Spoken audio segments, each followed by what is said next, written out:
Hello friends, exercise number 11.2 class 7th। इसमें आपको question number 1 का फर्स्ट पार्ट करना है एंड इसमें हमें लॉज जो हैं एक्सपोनेंट के वो यूज़ करने हैं, जिसमें आपको सिंप्लीफाई एंड राइट करना है। हमें जो आंसर होगा उसमें भी एक्सपोनेंट यूज़ करनी होगी। देन क्वेश्चन नंबर 1 का 1 पार्ट करते हैं सॉल्व। इसमें आपको 3 की पावर 2 मल्टीप्लाई 3 की पावर 4 एंड मल्टीप्लाई 3 की पावर 8 दी हुई है।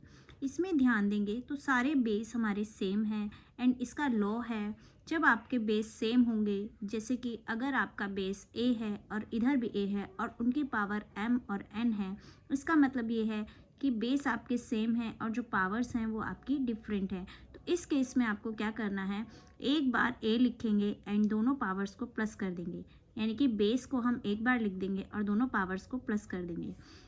इसी तरीके से हम इस क्वेश्चन को करेंगे, इसी लॉ से इस क्वेश्चन को सॉल्व करेंगे। जैसे 3 की पावर 2 है एंड 3 की पावर 4, 3 की पावर 8, इन तीनों में बेस सेम है तो हमने बेस को एक बार लिखा एंड सारे पावर्स को लिखा 2 + 4 + 8 एंड जब हमारी पावर्स को हमने प्लस किया तो हमारा आंसर आया 3 की पावर 14।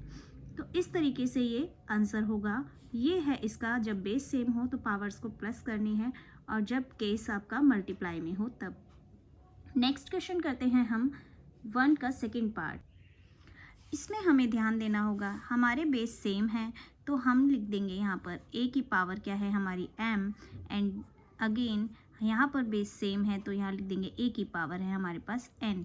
यहाँ पर हमारी जो पावर्स हैं वो डिफरेंट हैं और जब भी हमारे बेस सेम होगा और पावर डिफरेंट होगी और उसे डिवाइड करना होगा तो हमें करना होगा a, यानी कि हम इनके बेस को से एक बार लिख देंगे एंड पावर्स को क्या कर देंगे, माइनस कर देंगे। ठीक है, तो ये हमें सॉल्व करना है। तो बेस सेम है तो हमें क्या करना है, जो हमारे बेस हैं उनको क्या करेंगे, हम एक बार लिखेंगे।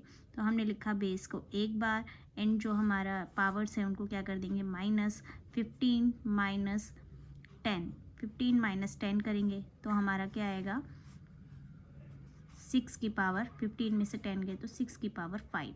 तो ये है आपका आंसर। यानी कि जब भी आपके बेस सेम होंगे और डिवाइड करना होगा तो आपको पावर्स को माइनस करनी होगी। ये है आपका इसका डिवाइड करने का लॉ। ठीक है, नेक्स्ट आते हैं हम थर्ड क्वेश्चन पर। थर्ड क्वेश्चन में आपके बेस देखिए सेम है, तो बेस सेम है और पावर हमारी डिफरेंट है एंड दोनों को मल्टीप्लाई करना है। तो अगेन हमें वही रूल फॉलो करना होगा, यानी कि ये n है तो हमें क्या करना होगा, एक बार बेस को लिख देंगे एंड दोनों पावर्स को हम क्या कर देंगे, प्लस कर देंगे। तो वही चीज़ यहाँ पर करनी है, हमारे बेस सेम है। ठीक है, यहाँ डिजिट हो या कोई भी XYZ कुछ भी है तो आपको उस बेस को एज इट इज़ लिख देंगे। यहाँ पर हमारे पास a दिया हुआ है तो हमने a लिखा एंड पावर्स को हमें क्या करना है, इस लॉ के अकॉर्डिंग हमें पावर्स को प्लस करना है। तो 3 + 2 कर देंगे तो क्या आएगा हमारे पास, a की पावर क्या आएगी हमारे पास 5। तो ये है आपका क्वेश्चन नंबर थर्ड। ठीक है, नेक्स्ट आते हैं हम क्वेश्चन नंबर फोर्थ पर।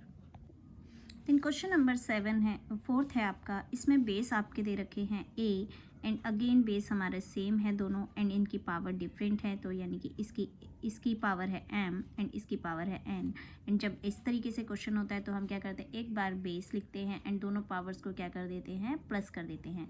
तो अगेन वही करना है हमें, बेस को हम क्या करेंगे, एक बार लिखेंगे एंड पावर्स को क्या करेंगे, हम प्लस कर देंगे, x + 2। ये हमारे पावर्स हैं। अब ये पावर्स जो हैं वो आपस में प्लस नहीं होंगी क्योंकि ये जो है एक वेरिएबल है जो कि आप चेंज कर सकते हैं एंड ये नॉन वेरिएबल है।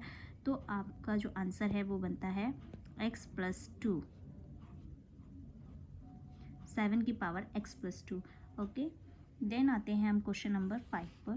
क्वेश्चन नंबर 5 में आपको दे रखा है, एक ब्रैकेट है, ब्रैकेट के ऊपर 5 है, 5 की पावर 2 एंड उसकी भी पावर 3 दे रखी है। इस केस में हम क्या करते हैं, जब भी आपका बेस दे रखा है a एंड पावर दे रखी है m एंड अगेन उसके ऊपर एक और पावर है, तो इस केस में करते हैं हम a लिखकर हम दोनों पावर्स को मल्टीप्लाई कर देते हैं, m × n कर देते हैं। तो सबसे पहले हमें ये सॉल्व करना होगा। तो 5 और 5 की पावर है 2 एंड 2 की भी पावर है 3, तो हम क्या कर देंगे, इनको मल्टीप्लाई करा देंगे। टू को हम 3 से मल्टीप्लाई करेंगे, पावर्स को हमने मल्टीप्लाई करा दिया, तो हमारे पास बचा 5 की पावर 6। अब हमें डिवाइड करना है, जो ये बाहर लिखा है वो हमने एज इट इज़ लिख लिया। इसकी 5 की पावर है 3। अब जब हमने ऐसा क्वेश्चन करते हैं कि बेस इसमें क्या है, सेम है, ठीक है, ए है आपका m, ए की पावर m है, एंड डिवाइड करना है ए की पावर n से, तब हम क्या करते हैं, हमने एक क्वेश्चन पहले ही किया हुआ है कि हमने बेस लिख देना है एंड दोनों पावर्स को माइनस कर देना है। तो हमारे पास बेस सेम है तो हमने 5 लिखा एंड दोनों पावर्स को क्या कर देंगे, हम माइनस कर देंगे, तो हमारे पास आया आंसर 5 एंड 6 में से 3 गए तो हमारे पास पावर आई 5 की पावर 3। तो ये है इस क्वेश्चन का सॉल्यूशन। देन आते हैं हम क्वेश्चन नंबर 6 पर। क्वेश्चन नंबर 6 है, इसमें 2 की पावर 5 है एंड 5 की पावर 5 है।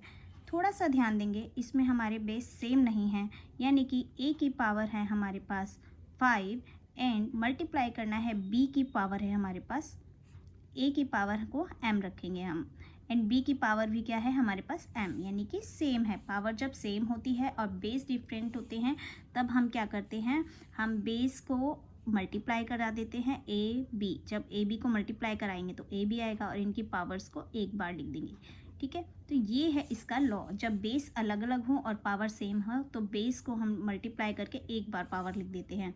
तो इसी तरीके से हमारे क्या है, बेस अलग अलग हैं तो हमने बेस को मल्टीप्लाई करा दिया, 5 2 ज़ा 10 एंड पावर सेम है तो हमने एक बार पावर लिख दी। तो इस तरीके से ये क्वेश्चन हो जाएंगे। ये है लॉ एंड एक्सपोनेंट फॉर्म ने इसके हमने आंसर लिख दिए।